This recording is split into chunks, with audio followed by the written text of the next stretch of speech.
Hello and welcome back to the Gaming Dave. It's time for another news episode, and we're going to be covering the week beginning the 27th of April through to the 3rd of May. Sorry I didn't do one last week, kind of wasn't really feeling up to it, had a lot of other things going on. So anyway, let's get right to it. First off, we have Dirt Rally appearing on Steam Early Access, kind of out of nowhere, Randy Orton style, and it's very much a successor to the Dirt franchise, which was very much based on Rally, and then it kind of branched off into sort of Gymkhana and those kinds of things. Yeah, with Dirt Rally, it very much seems to be going back to its roots, and I think it's really good, and some of the stuff that's come out of it seems to be really nice, and Codemasters have put up a website for support and all that, and it looks really good, so if you're interested, maybe give that a look. The world of esports has taken another step forward with now its own betting service. A site called Unicorn?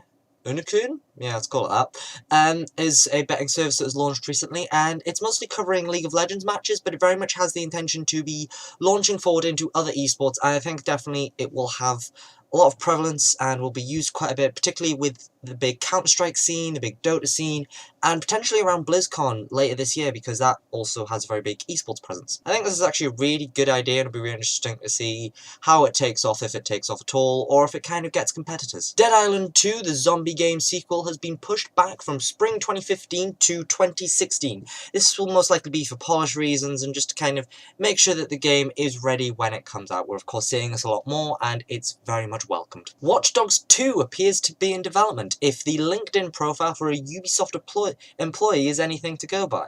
It's credited on his kind of like resume that he's made Watch Dogs, one of the DLCs for Watch Dogs, and Watch Dogs 2, which of course hasn't been officially announced yet. So maybe that's something to look forward to in E3, and if they are making Watch Dogs 2, hopefully it will be a lot better than the first one, which was very lackluster and didn't really live up to the hype. Middle-earth Shadow of Mordor is getting a Game of the Year edition and is coming out on this Tuesday, as in the day after I upload this. It will have all the DLCs available, as is the way with a Game of the Year edition, and that includes the Lord of the Hunt DLC, and of course the Bright Lord DLC, and will also include all the skins and those kinds of things that were very much a part of Shadow of Mordor. As someone who has actually played Shadow of Mordor, I can highly recommend this game. It is an absolutely fantastic game, one of the best games I played in 2014, and I think you should definitely go pick it up. Not necessarily games related as such, but kind of adjacent. The Assassin's Creed movie is going to start shooting in September, according to the lead role, Michael Fassbender. Still no major details as to kind of what the story will be or things like that. Hopefully we'll kind of see those details emerge over time. Spiritual successor to Banjo Kazooie, being developed by ex-developers of Rare, has been funded on Kickstarter. It went up, and within 38 minutes it already passed its goal and is going well beyond that, so that's really good to see, and I think those who played the Banjo Kazooie games, really interested in them, will probably want to check this out. I'll put a link to the Kickstarter in the description. Now, a couple of weeks ago, I talked about Deus Ex Mankind Divided, and details have been slowly coming out about that. But in a recent Reddit AMA with one of the founding people with the Deus Ex franchise, when he was asked about the trailer, he was slightly unnerved about it, and he was slightly against it, because he stated that Deus Ex isn't about killing people. It's about how you play through this story. It's about the choices that you make in this game. And because the trailer was shown as very violent and you were pretty much a killing machine, that's not what Deus Ex is. That's not what Deus Ex is about. You can play it like that if you want. So it's kind of to be expected, that kind of backlash. But yeah, what do you think about the Deus Ex Mankind Divided trailer? And was the creator of Deus Ex right to say that? Batman Arkham Knight has a season pass, and details have been coming out about what it will entail. And one of the things which I really like is that there's going to be a Batgirl in there. And wow, the designers for the Batgirl have done an amazing job. Seriously, she looks so cool, so badass, and it's just fantastic.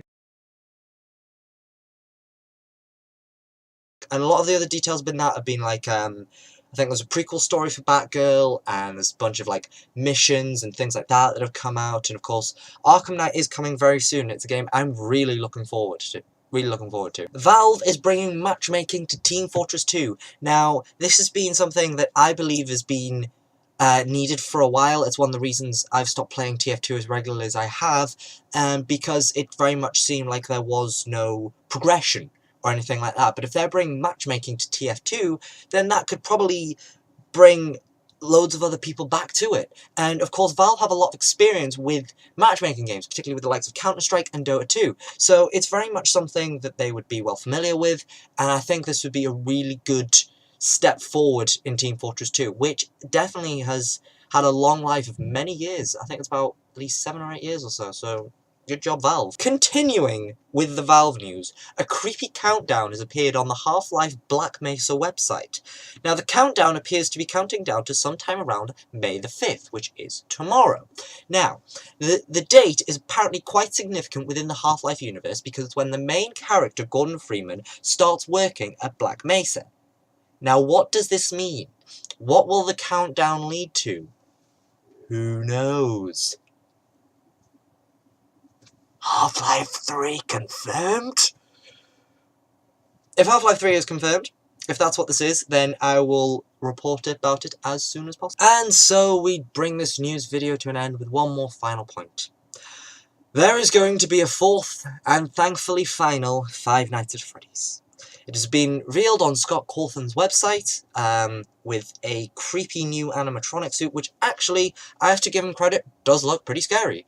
And it's labelled as the final chapter, and is coming out on the Halloween of this year.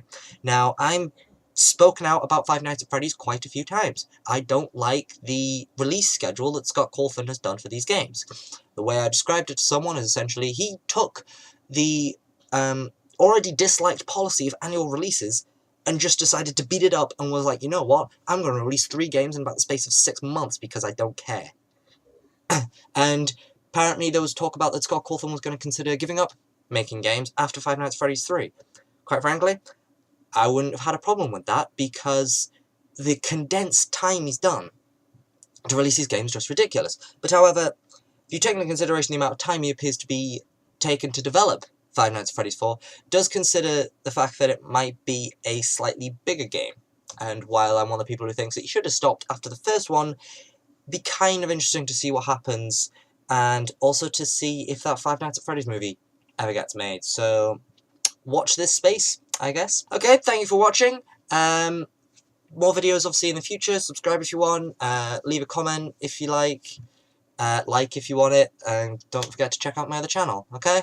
I'm the Gaming Dave. I'll see you next time.